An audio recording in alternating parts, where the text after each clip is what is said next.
All right, everybody, welcome to episode number 53 of our local to global run in TNA, or as TNA, in the I guess, combined mod now of Here Comes the Money 2001, which was the base mod, and we have now added in the wrestlers from the real world modern day mod. So that way there is going to be a ton more people showing up as opposed to like the 8 that we're going to originally. I have gone through and I have decided to add in a couple more people. Brian Christopher, I believe right now is in WCW. Yeah, he's in WCW. His contract's coming up in 8 days. Uh, so I'm hoping to bring him in and maybe have him do something at the pay-per-view. We're bringing in the empty-headed dumb fuck Adam Page, Ember Moon, Buddy Matthews, Curtis Axel, who I guess I had the option to before, and I decided not to. Alex Riley and the Bella twins, or the Garcia twins, I guess, in this universe. But I digress. Chris Candido and Taka Michinoku apparently had a huge row at New Japan the other night. Good for them. So, with this month, this is technically the 7-year anniversary of TNA as a whole. Because the mod, Here Comes the Money, starts in May of 2001. So it's been 7 years, and I think what I would like to do is go over some of the history of the titles a little bit, so we can just kind of see how we've started. This one will be the easiest. We've only done it twice. It's essentially the Money in the Bank contract. We've got Brock Lesnar, who had it for just a couple of days, but he wasn't supposed to have it for a couple of days. And then Lance Cade, who also had it. Then we go with the tag team titles, and keep in mind our title situation is split because you have the TNA tag team titles and the TNA titles, and then you have the NWA titles. So actually, let me go pop over. I'm not in the Alliance anymore, but I think I can still look at their belts, can't I? I can. So, Jeff Jarrett won it in 2001. He had it for almost 2 years. I forget how long I had him doing it. But how often did he defend it in TNA? Not at all.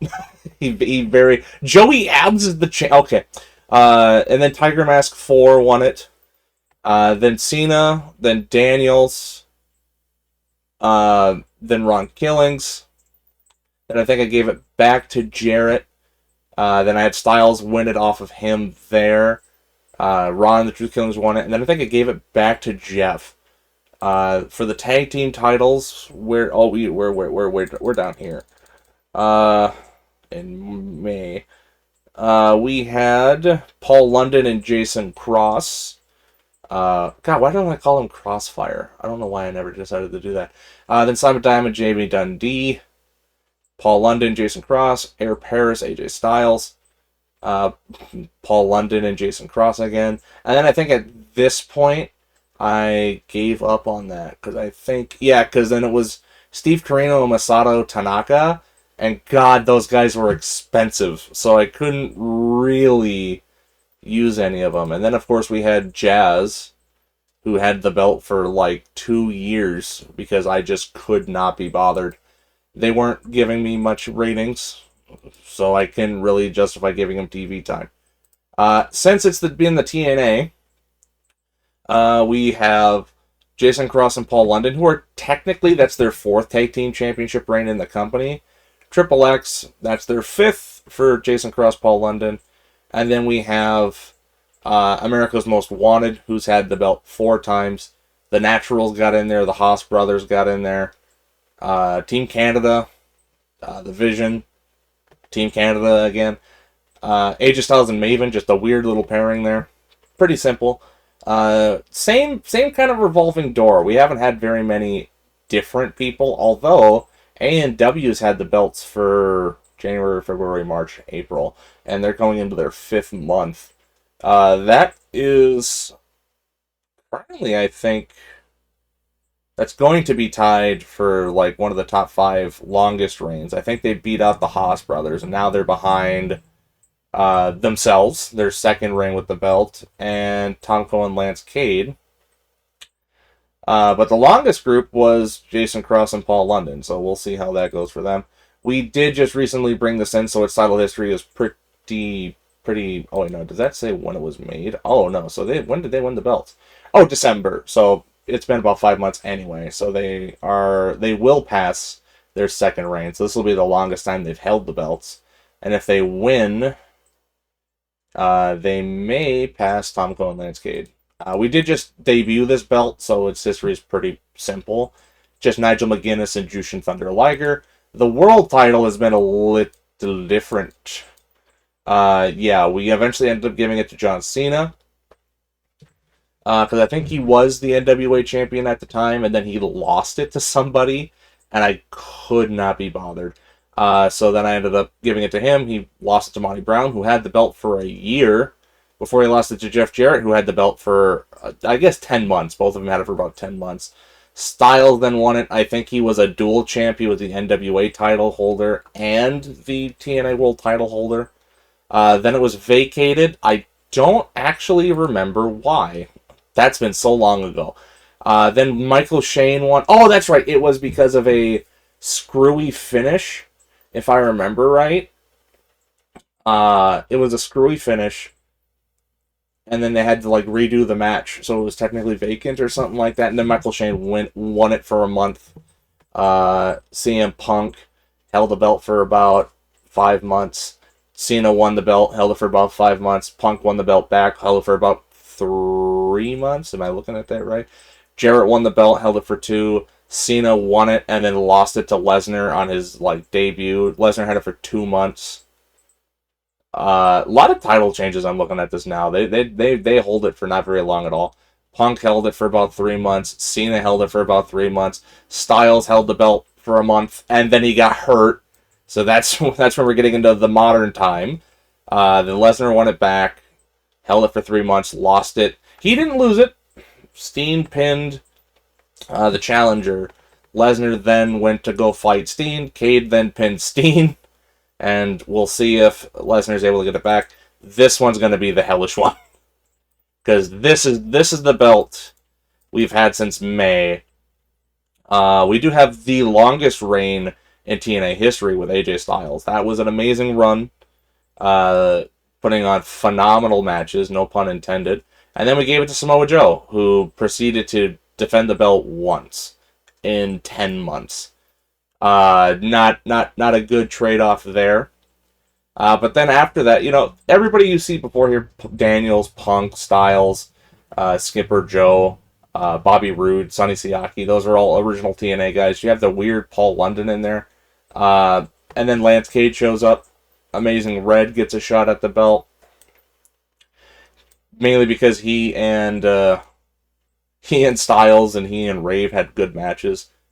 Pretty standard all the way around. Monty Brown finally gets a belt win in 2008. God, I feel like, when did Monty Brown die in my booking? Because it was a combination of his skills aren't that great outside of microphone, which I feel like he could be a pretty good color commentator, and I might put him onto that when he retires, but we'll see. He's got okay popularity. It's finally going up because I'm using him. But when was he getting a title? Yeah, he won the world title in 2003, held it for 10 months, and then he didn't win another belt until fucking February of 2008. Yikes. Well, that's on me. But anyway, that's just a little trip down memory lane, which took like 5 minutes. We're coming into this month. We had a huge deficit on the money because of my Al Snow fuck-up that I had to penalize myself for. And even with that, we made money. Not a lot of money, but we made it. Which is why I'm hoping for this upcoming month we should be doing pretty good. Our broadcast revenue went up by almost 10 grand. Our sponsorship went up by almost 10 grand. Our ticket sales went up by over $100,000, almost $110,000. And our merchandise went up by $70,000. Despite the fact that the economy is falling. The economy is falling and the wrestling industry is falling. We're still making money. So, I think that's pretty good. That means we're in a good spot. Layfield got hurt again. Oh, he strained his wrist. Okay. I was gonna be kind of upset. I thought he was gonna be hurt for a lot longer. Oh, you might have seen this. I did make this into an alliance, just so that way I'm not going to be tempted to try and like snipe in another alliance or something like that. I think this is going to be a really good idea. We'll see how it goes. But yeah, all of the TNA companies are merged under one banner. If I recall, Impact is in the tri-state area, which is like Pennsylvania, New York, New Jersey, I believe. Then you come over to the Knockouts. They're in the Mid-South, over here to the Mid-Atlantic, and then we're in the Southeast. So we've got, I think, out of all of the... How many U.S. regions are there? 2, 4, 6, 8, 11. We've got 4 out of the 11 regions pretty much lock and key for now. And when they do good, we'll do good. So not only are we getting... the workers that we have under contract are getting experience and they're being utilized. It's going to get us more prestige and it's going to help us get more momentum and hopefully more money. But we'll see. Hard Justice 2008 is in 17 days. And the current main event of that match is Kevin Steen, Brock Lesnar, and Lance Cade. That is going to be the main event, and we're going to get there. And I'll see you when I'm done booking this next show. Alright, everybody, welcome to TNA Explosion number 69. Nice. Held in front of 2,930 people in the War Memorial Auditorium. We start off the night with a pre-show match. Random Fatal 4-Way. Jimmy Reid versus Chad Collier versus ECMO versus Simon Diamond. ECMO wins the match and gets a 57 segment rating. Not that bad. I'm pretty happy about it. We then followed up with a P.D. Williams Hector Garza match that got a 51, and they have great chemistry. Good. All right. Just a random thing I threw out there, and it worked. We take those. We then start off the actual show with an opening bout of Chris Hero taking on Kit Montana, with Chris Hero getting the win in just over 16 minutes, a 47. We then followed up with the return of Michael Shane. He has not been seen, I think, for a couple of months, if not half a year. He comes back and gets into a match with Charlie Haas. However, just when it looks like he might be doing pretty good, Russ Haas runs in and attacks Charlie Haas, disqualifying Michael Shane. Russ Haas continues to attack Charlie Haas until Michael Shane makes the save.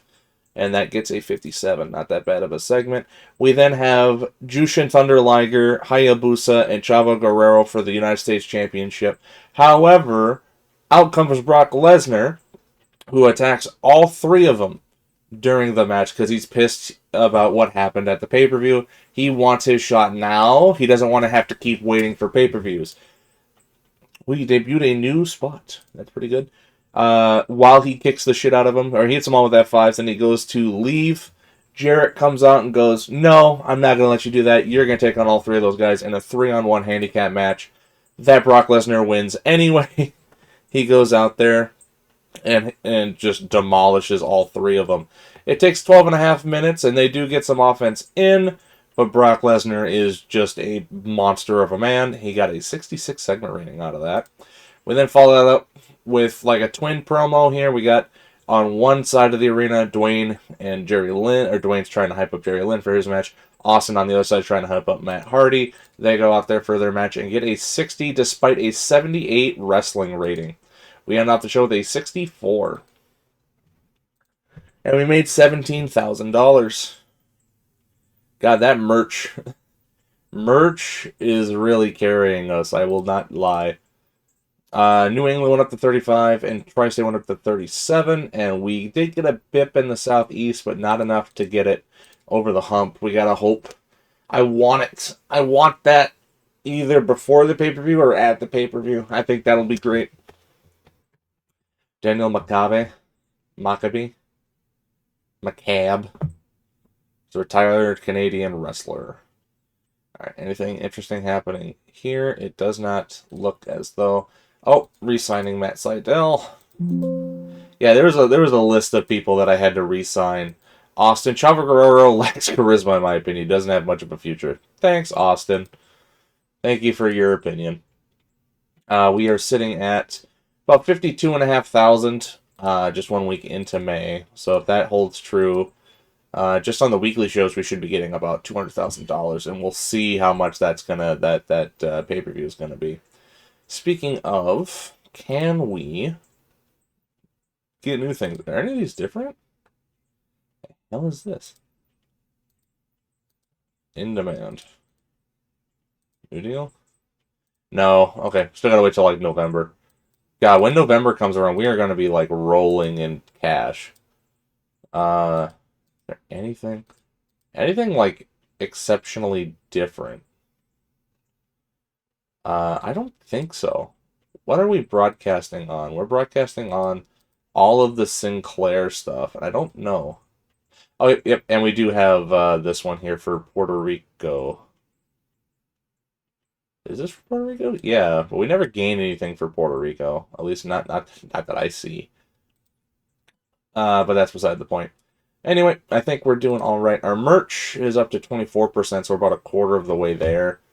Dwayne is easily our number one, still our number one guy making merch. Austin's behind him. I hope when that scandal goes away, his money will effectively double, but we'll see. All right, I'm going to go book the next show, and I'll see you in just a moment. All right, here we go. TNA Explosion number 70, held in front of 3,064 people at the War Memorial Auditorium. We start off with a pre-show bout that includes just a mishmash of people who are deemed unimportant.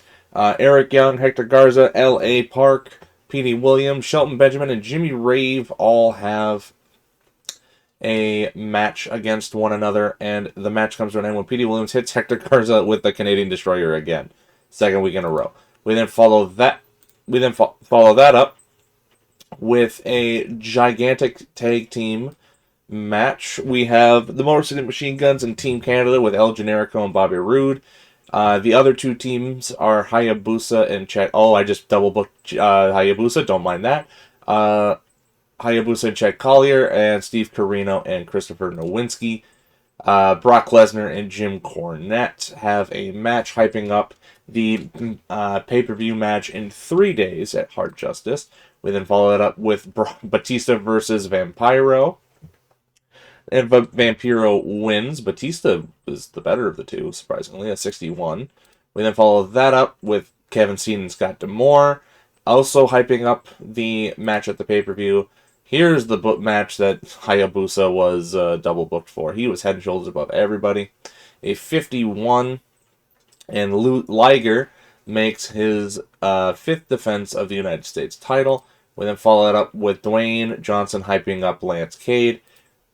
Before we have a tag team match, Michael Shane and Charlie Haas taking on The Vision, the team of Russ Haas and ECMO from the Vision stable.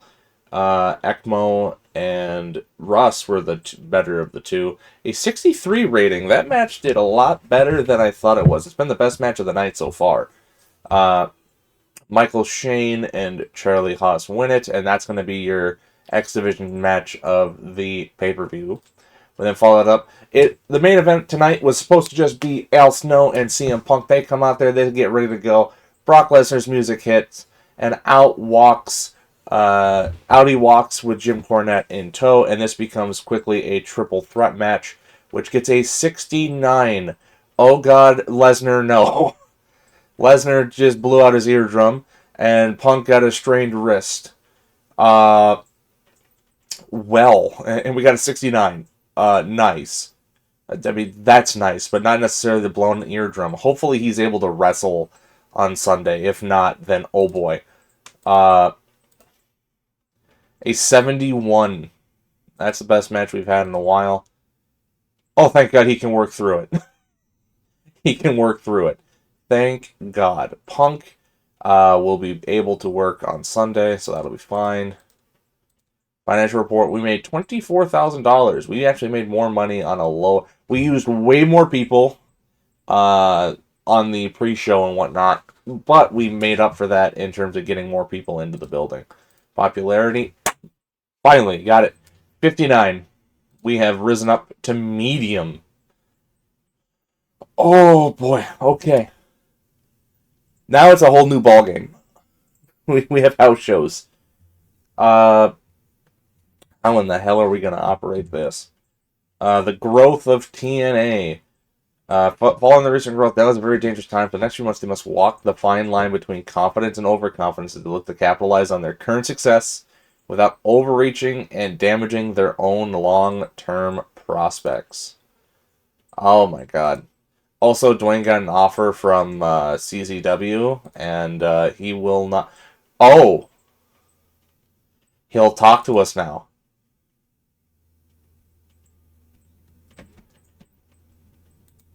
How much am I paying you currently? Okay, well now we're medium. We can actually hire people. What the hell? Okay. Is there anybody like interesting we can hire? Uh,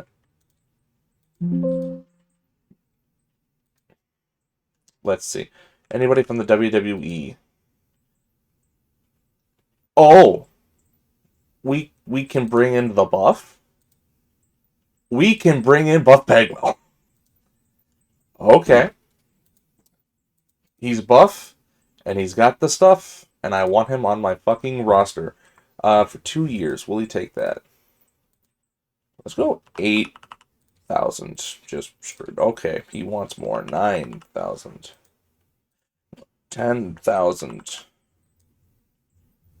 He wants a wage matching. I would be willing to reconsider if financial is improved. Alright, we're gonna take some of that away, but we're gonna give it the wage matching. Do you accept that? He does. Okay, so as long... let's not have that be for 2 years. Let's have that be for 1 year. Okay. We'll see if that might be the worst decision I've ever made, but we'll see. Anybody from WCW?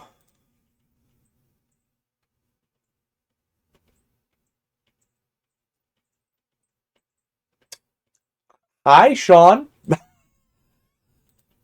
What are you doing here, buddy?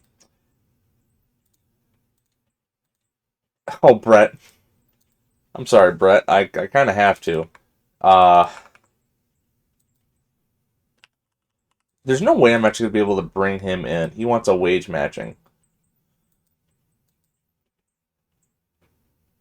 He would be willing to reconsider. Okay, if I go 9,000, would you drop it? No. 10,000?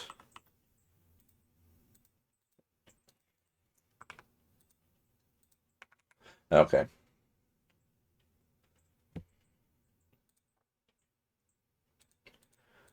Yeah, this one isn't bad. I don't have any of the wage matching stuff in it, so this should go a little easier. Oh my god. Okay, we got Buff and we got Sean. Potentially. We still gotta hire him. Uh but that is definitely uh not what I was expecting. Okay. Is there any like free agents out there that we could potentially bring in? Who the fuck is John Bedell? Who is this man? He's a celebrity. He's an A-list celebrity. Okay. Kenta Kobashi, Keiji Muto, Mil Mascaris. Okay.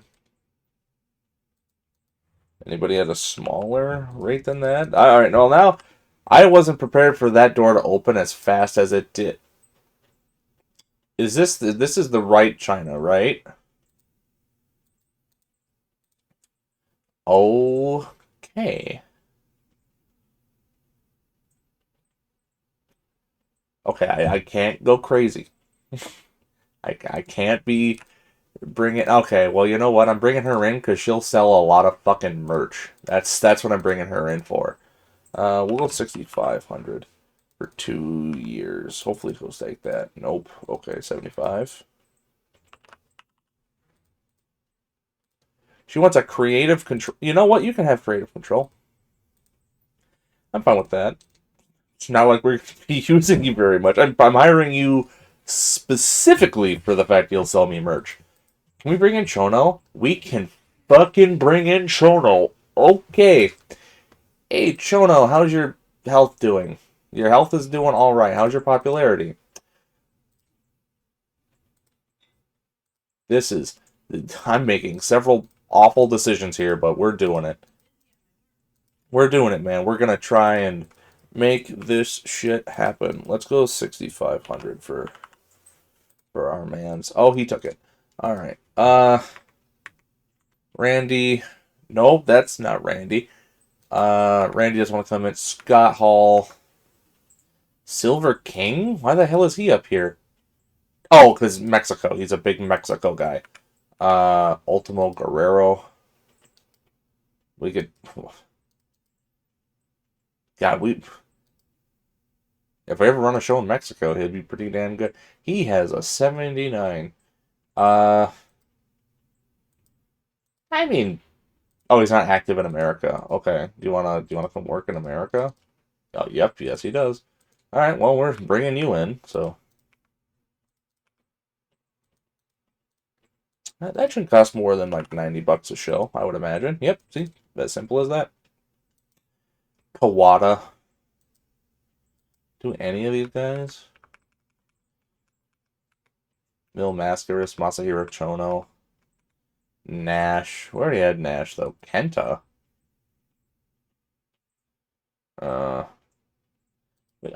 We could try and bring Kenta in. He's only 27. Want to come work for us? Oh, he is now active. Did he like that? What? Yeah, Mitsuharu Masawa liked it. Oh, he's loyal to Noah. Okay, well, then I guess we're not doing that. Jun Akiyama, back when he had hair. Hogan, who in heavy metal. Okay, you know what? And I'm gonna leave it at that. That is pretty good. Now we have to figure out what the hell we're gonna do for house shows. Where's the house show loop? Here it is. We are eligible. Okay, what are we going to do?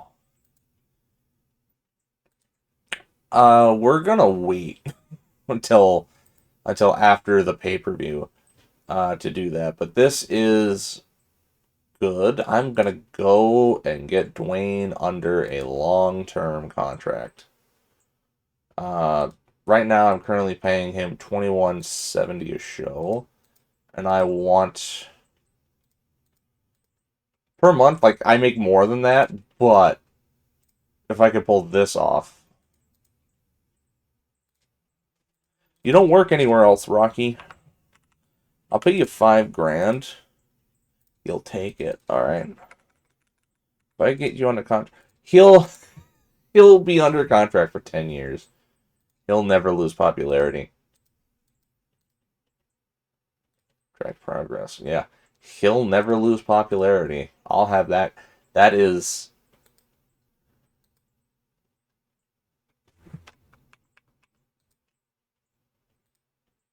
Did I make a mistake? Should I have gone to that beforehand? Okay.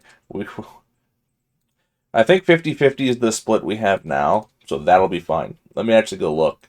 Because I think our revenue split with him is already 50-50. Yeah, it's 50-50.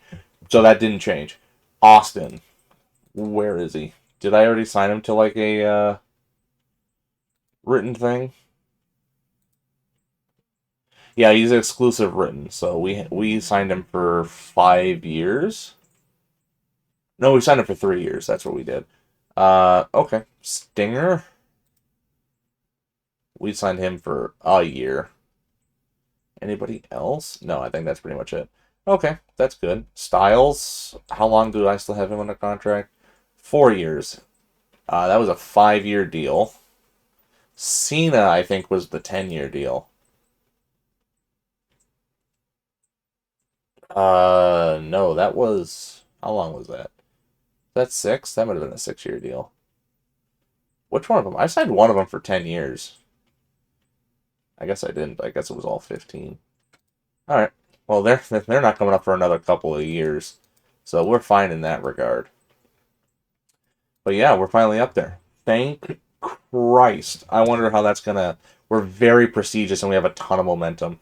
Okay, we're going to see how that works at the pay-per-view, and I'm going to hope it goes well. I'll see you all when I am done booking that. Well, hello, welcome to TNA Hard Justice 2008, held in front of 13,031 people at the Jacksonville Veterans Memorial Arena. I started this a little early. I actually wanted to go add another match to it. Here's just a giant, for no reason, X Division Championship Opportunity Battle Royal that P.D. Williams wins. It gets a 52. How nice. Now, if you excuse me, I'm going to go book some other thing real quick. Alright, we now return to our regularly scheduled program with Brian Christopher's debut in TNA. He gets an adequate rating for his gimmick and a pretty good segment all around. He then goes out and wrestles Jushin Thunder Liger for the TNA United States title and wins it in his debut. We then followed up with a backstage promo between The Rock and Austin, going back and forth. Verbally, no physical interactions yet. Michael Shane versus Charlie Haas for the X Division title, and Charlie Haas wins it. He defends the title successfully. Afterwards, they shake hands, mutual showing of respect. We then followed up with Batista taking on Vampiro, a rematch from the match they just had on Explosion just a couple of days ago, a 69, nice rating. We then followed up with the match I just went and added, a big conglomerate. Jerry Lynn wins this match. A very good showing. He pins Monty Brown with a cradle pile driver, a 62 match rating. Samoa Joe and Jerry Lynn were the two highest rated. Monty Brown is the worst wrestling wise. And then followed up tag team championship match between America's Most Wanted and Loki versus Shelton Brown. It was good. Shelton Benjamin. It was supposed to be Elix Skipper, but Elix Skipper couldn't be here tonight. So Shelton Benjamin goes in to fill in for the missing individual, and Chris Harris and James Storm, you pin him to win the match. We then followed up number one contendership match, Al Snow versus CM Punk versus Matt Hardy. The promo for it got an 83. The match itself got a 76. That's what we want to see. A 77 segment rating, wrestling rating, 70 crowd rating, 76 segment rating. Hell yes. Matt Hardy wins. He pins Al Snow. Next month it will be Matt Hardy taking on whoever is the world champion at the end of tonight. We then followed up with a promo. Jeff Jarrett hyping up his dudes, because keep in mind they're still part of Planet Jarrett, which has been around for like 7 years and hasn't done anything. But it still exists. We then followed up with the main event of the evening, Kevin Steen, Brock Lesnar, Lance Cade in a triple threat elimination match for the world title, and Brock Lesnar wins it, pinning both Lance Cade and then Kevin Steen. A 79 segment rating. We end the show with Lesnar and Cornette celebrating in the ring. A 75. Yes, that's what we wanted. And that's with a penalty. That would have been higher. That's exactly what I wanted. Exactly. Let's give Brock Lesnar. That man gutted through a pretty painful injury to do that.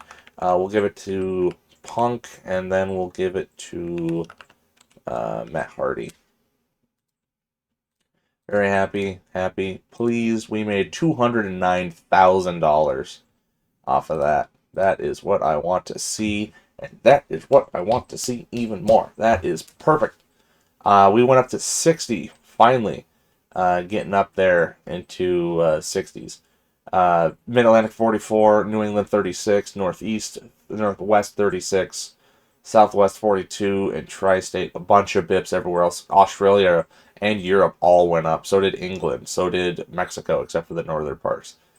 That is perfect. Media scrum. Oh, we're big enough to do a media scrum? You hired Brian Christopher recently. How do you see him fitting in the roster? A very competitive roster, so it will be down to how well he fits and how hard he works. How are you intending to use your new signing Ultimo Guerrero? He has to work his way up. Brock Lesnar won the TNA World Heavyweight title at tonight's show. Should we be expecting him to have a long reign? I have a lot of faith in him. Scotty Riggs was off his game tonight. How disappointed are you with his consistency? I have faith that he will become more consistent. He's leaving, but I'm not going to like bury him on the way out.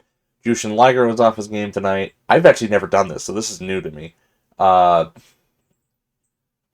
have faith that he will become more consistent. TNA did very well last month in the Southeast. All your competitors were left in the dust. Do you now consider yourself to own that region? It's no surprise that we dominate. We're giving the fans great shows. Yes. Does that affect? Oh, I don't know what that affects. It's cool that we have the ability to do that now. I have no idea what the hell it does. So that's going to be somewhat interesting, if not mildly terrifying.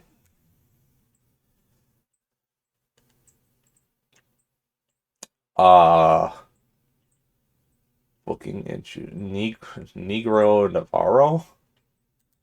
Oh, Mike Sanders got hired somewhere else. Good to know. Uh, our viewing figures were 41,500 people. Punk is healthy. Oh, yeah. Jimmy Rivers pretty good in the ring. You should push him. Hell yeah. All right. So regarding our attempts for Buff, Sean, and China, yeah, that's not happening. They were just sitting around doing nothing. I went to go hire some of them, and it was like immediately people were like, "Yeah, Sean got a ton of offers. Buff got a ton of offers. China got one, and I can't fight any of them." That having been said. We are still in the running for Masahiro Chono, which I will consider that to be a big win. Last night's TNA Hard Justice drew a lot of praise. Uh, Jeff Hardy argument? Oh, he and who the fuck is Mike Sparks? Uh, did anything come out of that press conference, or is that just like flavor, or does that affect like the people you're talking to? Does that affect like the morale of the workers? Where's Brock? Like if I go to his morale, very happy at post show speak. No, that's different. Uh, right, Christopher. No, I don't know what that does. Maybe it's just flavor text. I don't know. With that, we are making a ton of money. Uh, Sponsorship's doing all right. Merch is down a little bit, but we'll see how that rebounds. I'm just happy we have this giant 60 here now. Taking the U.S. by storm. Now we have to get up to 77. Oh, God. I'm going to have to book good enough, consistently enough to do that. Oh. In popularity, at least 5 mainland. I gotta do it consistently to get all of them up to that. Oh. Which must include your home region in either one of those. So, yeah, it's probably going to be these 4, southeast, southwest, mid-Atlantic, mid-south. Those are going to be the 4, I would imagine. Then maybe Midwest, Great Lakes, and then one of the, and Tri-State. So those are going to be our areas of focus. How close are we? Technically, we need to get to huge. Huge is international expansion. So I guess that's continental. So that would be North America. So we got to get to Titanic. Oh, that is gonna be something. That is going to be something. Well, we're getting there. But now I guess we could figure out our house shows. I want. I want. Well, I don't want them working Wednesdays. They already work Wednesdays. Maybe Monday, Tuesday, and Friday. And we're gonna edit the house show loop. Currently, let's just do all of America that isn't Puerto Rico and Hawaii. And actually, let's get Canada and northern Mexico.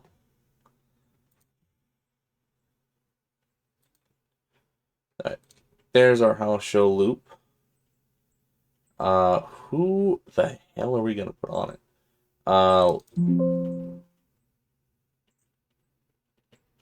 Yeah, it pays monthly. Oh, it has to be a per month deal. Oh, it needs to. That's the okay. So that's not gonna bother us very much. So we need per month, not per show. Okay, then we'll just deactivate all the days. That's a gimmick we're not going to be looking at yet. Which fine by me. Uh, what else can we try and do? Bound for Glory is the next one up. I could.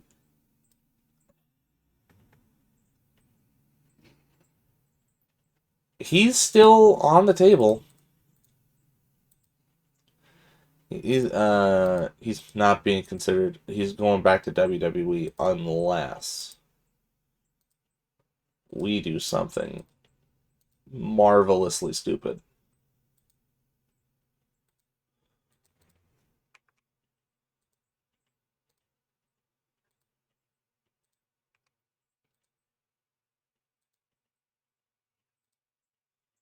He wants creative control. I don't want to give him that. 90. He wants wage matching.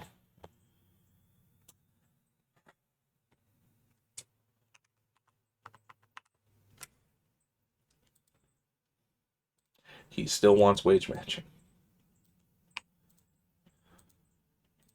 He still wants wage matching.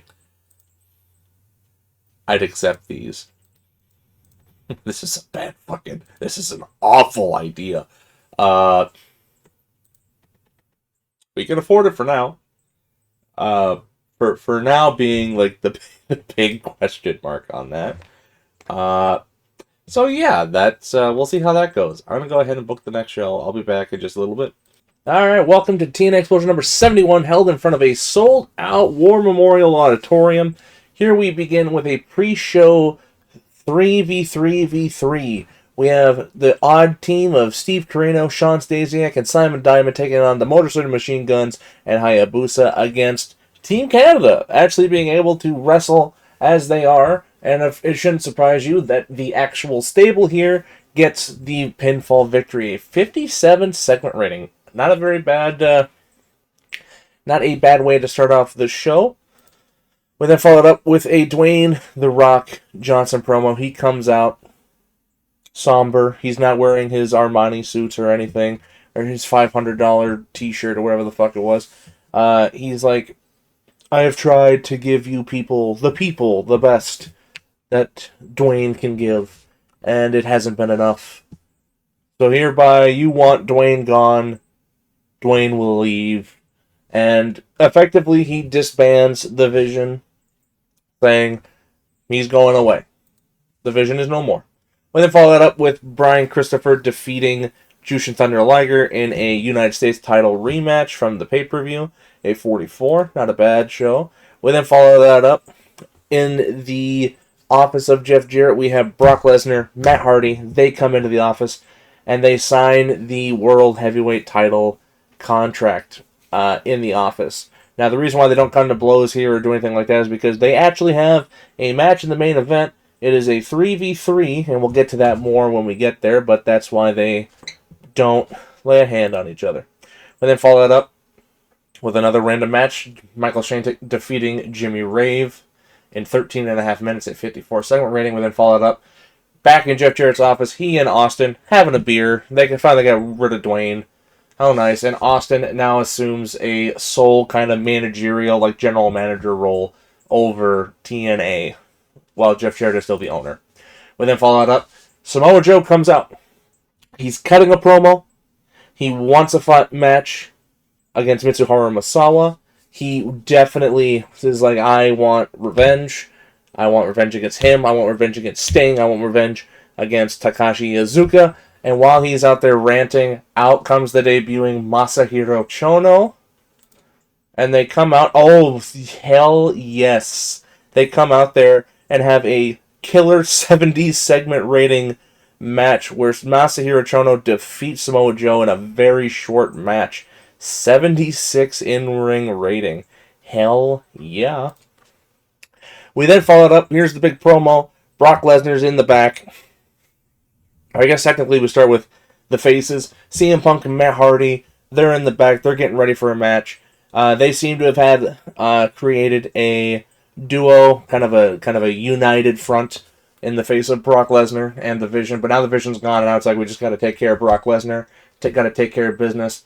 And tonight we're going to do that with the help of Sting. And Sting walks in, it's like, sup. Then we jump over to the heel group, and we have Brock Lesnar creating Camp Cornette with Batista, Bob Holly, and Big Hosses coming out here in this upcoming match where they come out, yes, yes, and have a hell of a match. Everything about the match was specifically designed to give it an epic feel in the eyes of the fans, and it got an 80. Yes, and the show got an 80. Oh, that's exactly the kind of show you want to have right there. And we made $5,000. We didn't make much off of that. But we did get some popularity points. The Great Lakes, Mid-South, and Midwest. Now that is the kind of show you want to come back with. That is phenomenal. Not the phenomenal, because, he's still on the commentary desk. I think he's coming back in August. He'll be back in about 3 months. Speaking of disbanded, the squad is gone. Anything else? Jim Cornette versus Lex Luger. Buff Bagwell signs with WCW. China sides with WCW. Brock Lesnar's fully recovered now. Taylor Rotunda? Oh, Bo Dallas. Bo Dallas fractured cheekbone. Shawn Michaels is gone from WCW. We are still in the running for him. I will not count my chickens until that one has hatched. But we'll see. I'll go ahead and book the next show, and I'll be back in just a moment. Alright, and here we are for the final one of this episode. TNA Explosion number 72, held in front of 3,764 people in the Tiger Arena in Savannah, Georgia. We start off the night with another one of these triple trios matches. That went so well last week, and it goes well again this week. This time it's actually on the TV show. 56 segment rating. Jimmy Rave, La Parka, and Sean Stasiak get the victory over everybody else.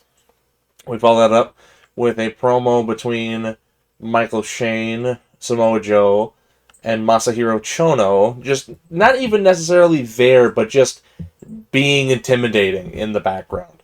Michael Shane and Samoa Joe are going to be in a match tonight against Mitsuharu Misawa and Takaishi Iizuka in a tag team match, and which they go out and they actually win.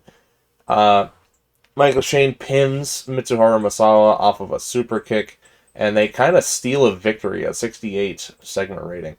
We follow that up with Austin getting a phone call and being relatively unhappy with how that goes. Brian Christopher and Jack Collier for the United States title. Brian Christopher wins the defense.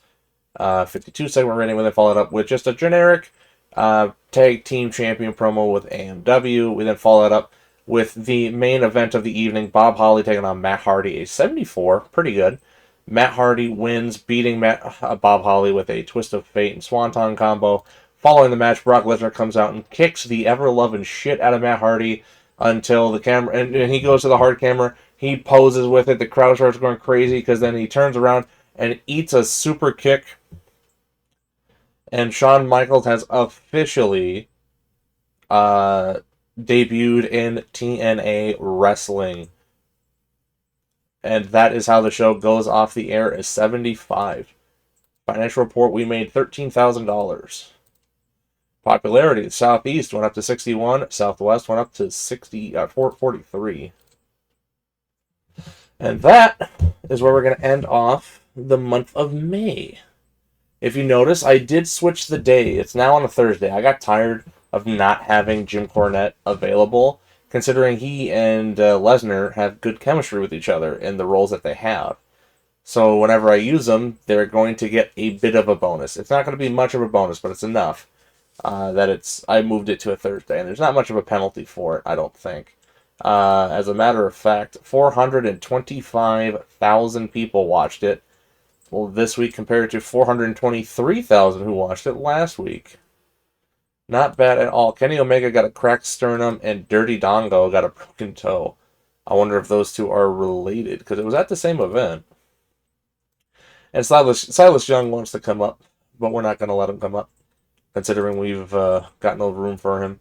You can really tell, we brought up, we signed Sean, and within a couple of days of just him being on the roster, I think we had him on the roster for a week, and it showed in the amount of money we were paying out. It was just a ton of money. But now Shawn Michaels has arrived, and he should actually be giving us Whiplash Next Train for Chris Jericho. He should be giving us some pretty good merchandise numbers. Where is he? I'd be surprised if he was that high up that fast. Mitsuharu Misawa was $20,000. Last year he sold 20,000. Last month. So in one day, Sean sold $3,000. Dwayne sold 560. It's less than last month, but then again, the economy has fallen to average. Oh boy. Let's go one more day, and we will be 5 months into the year. And now we've actually got a bona fide, megastar on the roster. I mean, don't get me wrong, we've had guys that you could probably go, yeah, he's a star. Shawn Michaels is the top guy. It could have been. Why do we need to know about Kevin Kelly getting divorced? Did we really need to know? Yo, Bret Hart is leaving and the Godfather died. What the fuck? This is the fake Godfather, because in this one, he's like 107, so yeah, that's the fake one. Still, though. Yeah, Bret Hart's gone. Sean showed up, he's like, I'm out. Get me the fuck out of here. I want nothing to do with this. Mark Magnus wants to come up. No, I did not want you to Wait, right-clicking on it deletes things? Oh. Oh, why? Okay, I didn't know that. Well, that sucks. I was going to look at something. I don't even remember what I was going to look at anymore, actually. Never mind.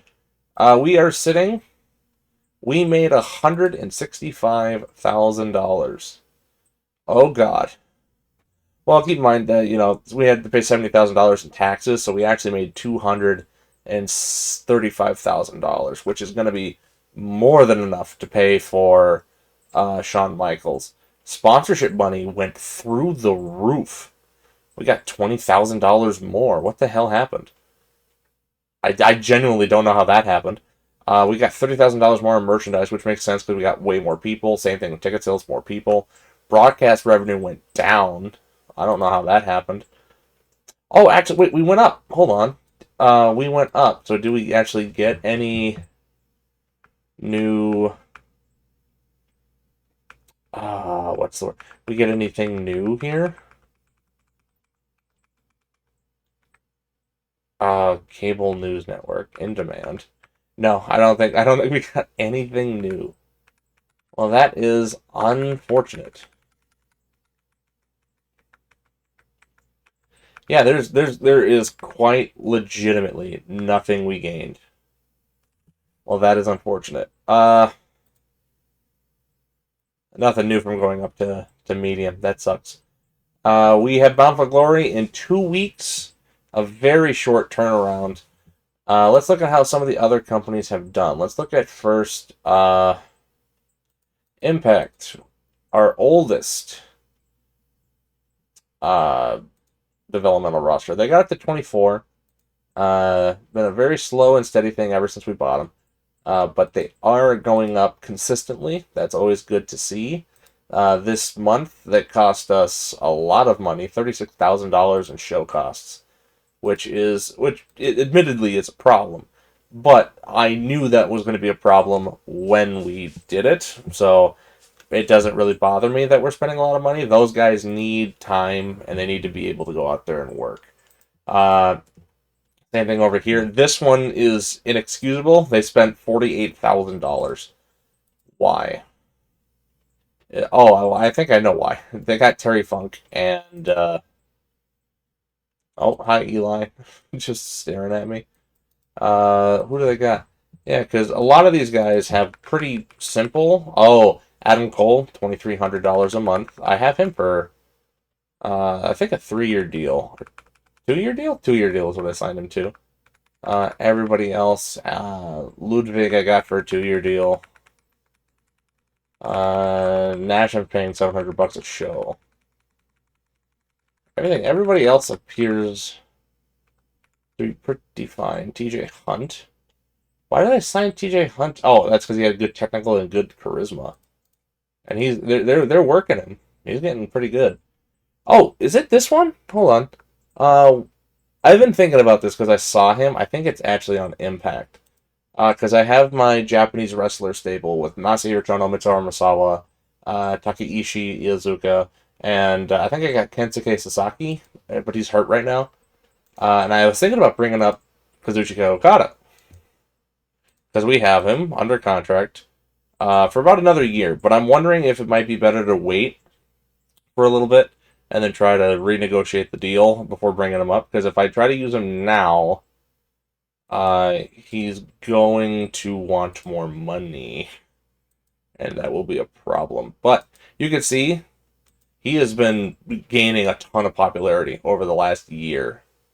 His attributes. I mean, just look at his technical. Went up from 62 when we brought him in. We brought him in before June, but it's up to 75 now. I could bring him up right now, and he would be pretty on par with what's going on. And actually, he's been in America for long enough. He might actually know how to speak English. He speaks fluent English. Yeah, I think I'm gonna bring him up.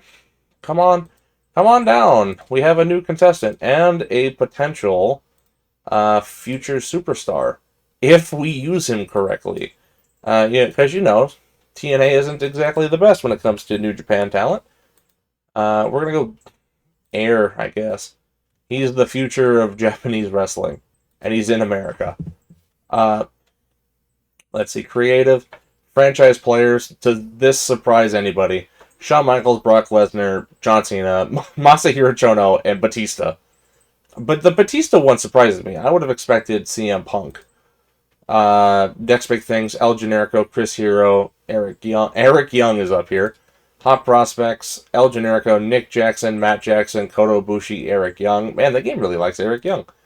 Talk the talk. Yep, I think that I would agree. Showstoppers, Brock, Hayabusa, Punk, Ibushi, Cena, who's still gone, by the way. Ring generals, Lynn, Snow, Hayabusa, Guerrero, and Russ Haas. I think that one surprised me. Lesnar, Punk, AMW, Batista, who's not, Iizuka, Jerry Lynn, and Al Snow. Yeah, I agree with all that. I think that's all pretty true. And here are the guys that it says that I should go out and get, but I will not. We are almost at the point where we're halfway through the year. And I think Brock Lesnar's probably going to be up there. I think he's done enough. He finally threw off AJ, but that's because AJ got hurt. He couldn't fill out the rest of the year. But I digress. Right now, though, top 100 events in company history. TNA Explosion 71 beat it. That was the best event we ever ran. And then the second show out of 75 is the fifth best show we've ever ran. Or tied for third, I guess. Or tied for fourth, because TNA Explosion number 41 was the best for a while. But if we just go 2008, 3 of our top 3 shows are all in May. So May was a very good month. We had 3 back-to-back-to-back good shows, which is exactly what we kind of needed. Best matches of the year so far, 4 out of the top 5 are in May. So May is just all around good month. Attendances, oddly enough, May is all down here. All of our weekly shows in May did very well. And then Hard Justice did the best so far. All we're doing is going up. TNA Explosion, 50, 56, 56. May, again, a very good month. For some reason, 69 did not do well. Don't know why. It just did not. Viewerships pretty much reflect the same thing, but getting a little in my head of myself, getting a little off track. It's just, we're finally at a point where I think we can just take a step back and look at what we have here. We have some pretty good guys here. We just signed Shawn Michaels, easily the best get this company's ever had. We have a figurehead, Brock Lesnar. Oh, in 5 days. Okay. Oh. Oh God. Okay. I didn't want to see that. I thought it was like another month. Okay, Brock. Okay, Brocky Brock. You're being significantly overshadowed by other candidates. Is that because Sean's here? Sean's being significantly overshadowed. Do I have a guy? Who's my heir? Oh, that's right. It's Cena. But Cena's dead. Cena died. Is there anybody that I have that they're just like, yeah, that's a good. Brock Lesnar's close. Punk is close. Jarrett is close. Cena has all of the essential, but he's just overshadowed by other people. Steen is close. Chono is close. Shawn Michaels is close. Sting has all of it, but he's being overshadowed. And Vampiro, I gotta pray to God. We haven't hit on any of these figureheads at all. We need to find some way of getting that to work. But we'll have to wait for that on the next episode. I'm thankful that you joined us. And I hope to see you all again in the next episode. I'll see you then.